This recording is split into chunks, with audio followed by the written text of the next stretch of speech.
If you permit it. Okay. Senator Bato. Yes. Senator, may I yes, sir. Go ahead. interject? Lahat itong sa right side ko, dumaan ito ng Chief of Police Director. Puro commander ng death squad yan. I thought there was no existence. Trabaho ng pulis yan. Literally, hindi mo sabihin ng death squad. Yung isang senador, yan ang nakaupo dyan, si Senator De La Rosa. Death squad rin yan. Mr. Chair, Mr. Chair, okay. Ako, hindi mo ko tanungin? Yes, we need to ask. Chief of Police ako na Because alam ko chief ka ng police, but former chief of the... If you look at the former president, he's already sleeping, Mr. President, Mr. Chairman. So baka mamaya makatulog dito. Please, kung pwede, unahin natin siya. With all due respect, alam natin matanda na siya and inaantok. Baka mamaya makatulog, Mr. Chair. Mr. President, kanina pa ho kayo tingin na tingin sa amin. Hindi kayo, lagi kayo tumitingin sa kanan. Hindi ho kayo tumitingin sa kaliwa. Nagpapansinan na ba ho kayo ni Senator De Lima? Wala maganda dyan. Dito lang. Anyway. Mr. Chair. To be serious, yes, on a serious Mr. note, Chair, I think, I beg the Senator SP Pro Rizal, Tempore to lead us in setting the tone that this is not a laughing matter. I'm Yes, not, Salamat, Mr. Chair. I was not joking. I was just, para ma-lighten lang yung mood, Mr. Chair. Anyway, on a serious note, yes, okay. Mr. Continue. President, how do you assess the campaign against illegal drugs during your time, Mr. President? Do you consider it as a success, Mr. President? Mr. Senator, it is a continuing problem for the country and for the entire world. The drug problem is a very serious and pernicious, virulent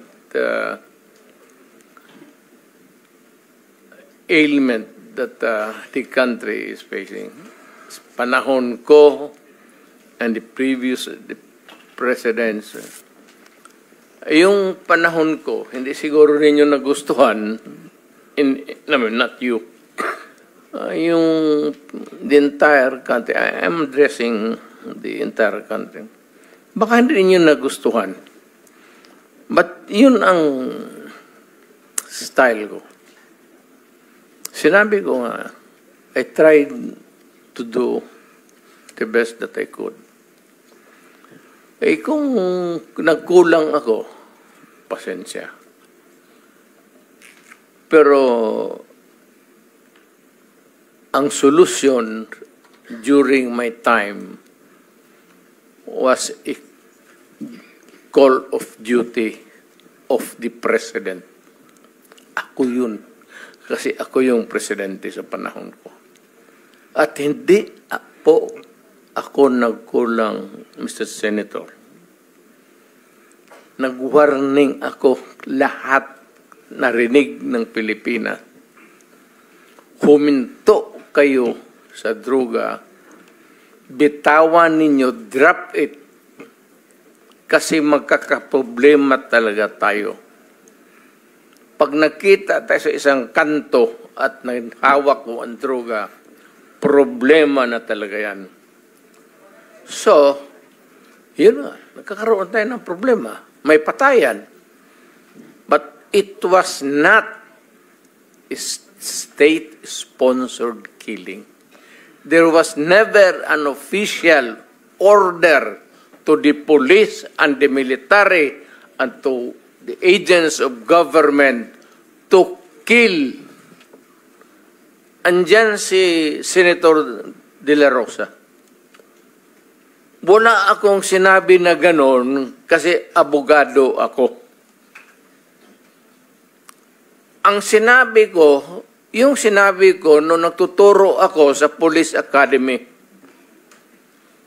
that in your fulfillment of duty, yung elements of self-defense would apply to you pag you are trying to arrest a person. Alam mo, ang trabaho ng pulis kasi, pag sinabi mong aarestuhin kita, hindi hinto dyan. The police must arrest and overcome the resistance para madala mo yung kriminal doon sa istasyon at mabok mo para makulong. Yan ang problema at naawa ako sa mga pulis. Hindi mo masabi, bitawan mo yung baril at pag hindi sumunod, sabihin lang ng pulis, o sige, bukas makita tayo dito, huwag ka nang magdala ng baril. Hindi yun ang tinuro ko sa kanila. Nagtuturo ako sa Police Academy. Yan, lahat yan sila dumaan sa akin. Yan, because, yan ang turo ng sa College of Law. That's the law. Kung ano yung sinabi ko sa police, batas yan. Walang compromise dyan when you are arresting a person. If he resists, pag ayaw magpa-aresto, you have to overcome him. His resistance. Ngayon, pag lumaban, nagkaletse-letse, may baril, may magpatayan talaga. Kaya yan ang problema ng police, kaya naawa ako. Kaya ako rin nandito, guns, siguro, paano na rin ng God sent yung invitation ninyo. Naawa ako dito sa mga pulis na tinatawag ninyo at inaano ninyo, yung trabaho ng pulis kasi involves personal contact. Walang trabaho sa pulis, sabihin niya, alika dito, bitawan mo yan, mag-surrender ka, sumama ka sa akin. It is always a confrontation, and if the other guy is armed, there will always be kamatayan or injuries. Mr. President, if I may... Yes, sir. Kasi napapanood ko kayo sa TV, nung hindi pa ho ako senador, during your term, na meron ho kayo sinasabi, uubusin ko kayo, papatayin ko kayo. Ano po ibig sabihin? Sino po yung uubusin ninyo? Sino yung papatayin ninyo? Ito ba yung mga user, mga pusher ng illegal drugs? Yes, sir. Lahat. Hold-upper, kidnappers. Hindi lang sa drugs? Hindi lang droga, sir. Mm-hmm. Lahat po. When I was mayor, kalaban ko lahat ang criminals. Huwag naman yung mga staff, wala akong pakialam dyan, yung mga cheke-cheke. Yung mga kidnappers, sa Mindanao po, marami yan. At yung mga lawless elements doon, when they go on a rampage, they take over the entire municipality. I-hostage na lang yung municipality, yung bangko lahat doon, hino-hold up. At yung police hindi makagalaw kasi nakapalibot sila and there are civilians. And they cannot start a war because the civilians eventually will be killed in the process. Patay sila.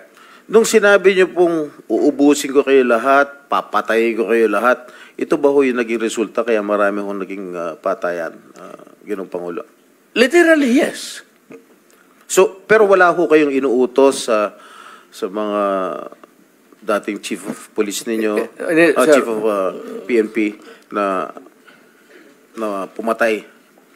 Warning lang na, istorya mo lang yan, sir. Chismis lang ho? Alam mo, pagka mayor ka, o presidente ka, pag sinabi mo, hoy, huminto kayo dyan, masama yan, illegal yan, walang mangyari sa syudad mo. Pag sinabi mo, huminto kayo, papatayin ko kayo. Pag hindi sila huminto, of course, the police would come in. Sabihin ko sa police, pag naghawak ng baril, ito yan sila, dumaan yan sa Davao lahat. Koy, pati, ito, si Danao, lahat yan sila, dumaan ng Davao. Ang order ko talaga sa kanila, pag maghawak ng baril, patayin mo na para one less criminals. Bukas mag-hold up na naman yan, may poproblema na naman tayo. Ganon rin sa puser. So, Ginoong Pangulo, nung mayor po kayo ng Davao, do you confirm the existence of the Davao Death Squad? No, sir. Wala ho ang Davao Death Squad. So, ano po yung iniimbestigahan ni former Senator De Lima nung siya chairperson ng Commission on Human Rights? Ang iniimbestigahan po niya yung DDS, if I'm correct. Am I correct? I don't know how the term was coined. Senator De Lima, were you investigating the Davao Death Squad when you were chair of the CHR? Yes, that was the focus. But the former president doesn't confirm the existence of the Davao Death Squad. That has been his position nung tinanong ko ho siya, nung nag-appear siya sa public inquiry, that there's no such thing as DDS. But there are people, there are witnesses who said that there is such a thing as Davao Death Squad. It may not be the correct term, or it may not really be or explicitly called the Davao Death Squad. Who coined that name, that phrase, the Davao Death Squad? I think it was media, it was certain sectors, certain groups. But it was not the CHR which you headed before, Madam Senator. We knew it to be as Davao Death Squad because of the various reports. But it did not originate from us, the term Davao Death Squad. What is clear to us is that there was this group of assassins, and some of them are actually part of the Davao City Police Office. And there are also the Abanteros, the assassins themselves, with respective handlers. And already, Mr. Matubato and Mr. Las Cañas... If I may cut you, Madam Senator, may quick interjection on those, Senator. Okay, our rules on interjection, ganito ha, I will have to ask the permission of the senator who has the floor if you want. And then, please limit it to maximum of 2 and very related to the topic that we're discussing, okay? So Kahit one lang, Mr. Chairman. 1 or 2. One lang. Oh, you want to? Yes, okay, please. Senator Risa Ontiveros is recognized. Salamat kaayo, Mr. Chair, and salamat sa SP Pro Tempore. Very quick, at the proper time, and this is related to the line of questioning of the SP Pro Tempore right now. At the proper time, I will ask the Chair's permission to play a never-before-played video that precisely talks about the Davao Death Squad, exactly related sa line of questioning ng SP Pro Tempore at this moment, Mr. Chair. Salamat, SP Pro Tempore. Salamat kaayo, Mr. If you Chair. permit it, okay. Senator Bato. Yes. Senator, may I yes, sir. Go ahead. interject? Lahat itong sa right side ko, dumaan ito ng Chief of Police Director. Puro commander ng death squad yan. I thought there was no existence. Trabaho ng pulis yan. Literally, hindi mo sabihin ng death squad. Yung isang senador, yan ang nakaupo dyan, si Senator De La Rosa. Death squad rin yan. Because they were police directors handling the controlling crimes in the city. So pag sinabi mong death squad, it's a very loose term na ginagamit mo lang parang gano'n easily. Lahat yan sila, ito, si Danao, ayan o. Nagdadasal kasi sa kasalanan niya siguro. Magkano bang, ilan bang pinatay mo? Dumaan yan. Ito, De La Rosa. Tanungin ko sila ngayon. Tanungin ninyo. Openly, lahat yan dumaan pagka-police chief. Pati yan si Gamboa. Tanungin ninyo. So, Ako, Mr. Chair. Senator, Mr. Chair, okay. Ako, hindi mo ko tanungin?